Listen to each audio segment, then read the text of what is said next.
refueling sequence and then go ahead and put in like a Mega Man or a Ninja Gaiden or something. Like a game that was much more enjoyable to deal with, because this ended up not being very fun for a child.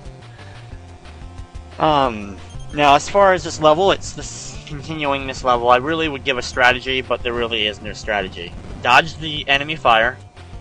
I suggest firing missiles if you have a lot of the missiles, firing them at the little ships below, and shooting the planes with your main gun. Just keep repeating and repeating and repeating until eventually you'll get to the end and actually get to the boss battle. But before getting to the boss battle, it's just a very long road to go ahead and work your way to there. And the music's not very loud, and since the playing sounds kind of just completely drown out any other sounds going on, even that ends up being pretty boring to listen to, and gets actually pretty annoying after just a little bit of time. Another thing they actually did fix later on with the sequel, they actually made the music a little bit louder and better overall quality, so it was a little bit more fun to listen to. So even while you're just kind of dead zones and nothing really going on, you could at least, listen to the good music. Okay, here we go with the actual boss battle, and all you need to do is keep firing missiles at it, and eventually it'll die. Just dodge the other crap shooting at you, fire the missiles when possible, aiming them when you can, and you can see the health meter of it in the upper right corner. You can see though I'm only doing a little bit of damage with my missiles, that's why I suggest using the better missiles, but I went ahead and just used these missiles. The thing is, if you get too close to it and haven't killed it yet, you end up you just kind of make a U-turn. You go all the way back to the beginning of where the battle started, which would be fine, except for the fact the enemy, the boss, regains all its health.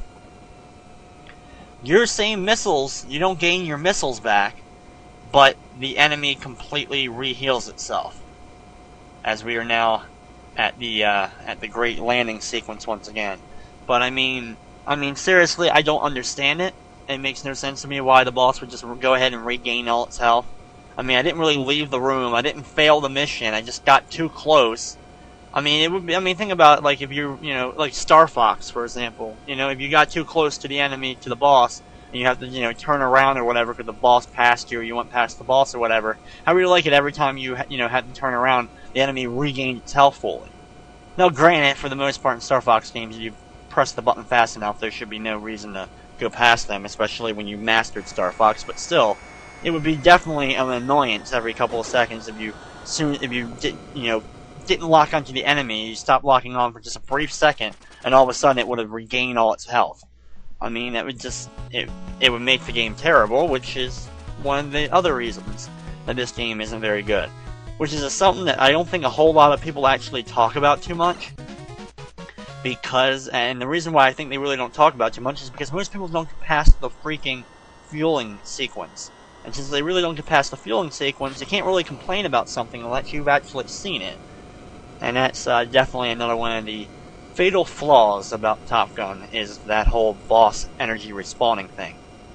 And I really don't mean to rant too much about it, it's just the fact there really isn't too much else to talk about in this game, and during the playthrough of it. Like I said, I'm only completing it, number one, because it actually is a pretty difficult game to deal with those refueling sequences and everything, and some of the later bosses really aren't that challenging, but you gotta, speed through them and dealing with all the dodging of the enemies and such. But, so that's good, and it's a licensed game for my whole summer blockbuster licensed movie month I've been doing with these playthroughs. But even with that, this game is still pretty boring, so I just wanted to say, yeah, I'm only playing the game because it's actually a challenge. That's really the only reason I decided to play the game, and to listen to the great 8-bit version of the Top Gun theme. I love movie music. I have tons of movie soundtracks, just like I have tons of video game soundtracks. I always enjoy listening to them just as much as I enjoy listening to my video game music, and I've always said that the Top Gun theme is one of my all-time favorite theme songs for a movie. That, and it's because it really is a different genre. It's just, an electric guitar and all for the most part, going throughout most, the big chorus part of the song and everything, which is a lot different, of course, than the compositions from, big orchestras or anything. They went with something different, and it ends up paying off greatly. It's just always will be a memorable song for me. I always, no matter what MP3 CD I used to make or now on my MP3 player, definitely going to have the Top Gun theme. Doesn't really matter. It's just one of the all-time greatest movie themes of all time. I mean, not to say that other movie themes aren't great, but it's one of the best, let's say, non-orchestra movie themes of all time. So that can just, get rid of anything John Williams or Hans Zimmerman ever have done, because they use mainly orchestras for all their music, and they make absolutely amazing movie music. Which I'm really glad the video game industry really has, because of the advancements in technology, have been able to step up and improve and go to full-blown orchestras now for almost every video game, having a full orchestra to be able to do its soundtracks. And I think slowly but surely people are, maybe even some people that may not even play games can at least recognize the quality of work that goes into the music in each of the video games now. Just another one of those things. And like I said, just something to talk about, because watching the brown of this level, thankfully it's a different, at least every level's different. This one being a brown dirt color, which is fun to watch, I guess, or look at. But besides, that, what is there really to talk about during the Top Gun game, as we now are entering the refueling sequence again? So, if you didn't get to see it the first time or enjoy it, we get to enjoy it all over again. Awesome, right? So here we go, and this plane hovers over, and I gotta get the stupid refueling nozzle, gauge, whatever, onto the actual X thing.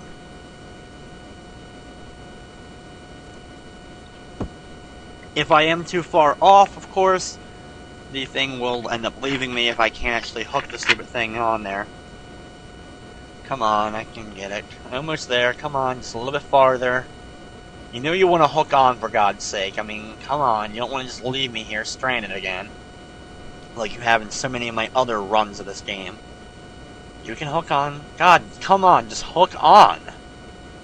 Oh wow, seriously, you're gonna be this much of a pain? Oh my God, down, left, come on, down, speed up, right, come on, there we go, finally, thank you. I swear to God, I was like hovering right over it, but it wouldn't hook on. I mean, thank you for finally doing your damn job and hooking on so I don't die. Thank you, plane, for not killing me. I guess that's overall my thing to say to you, Mr. Giant Plane. And once that plane finally leaves, the camera will go back down, and guess what? We got to see dirt again.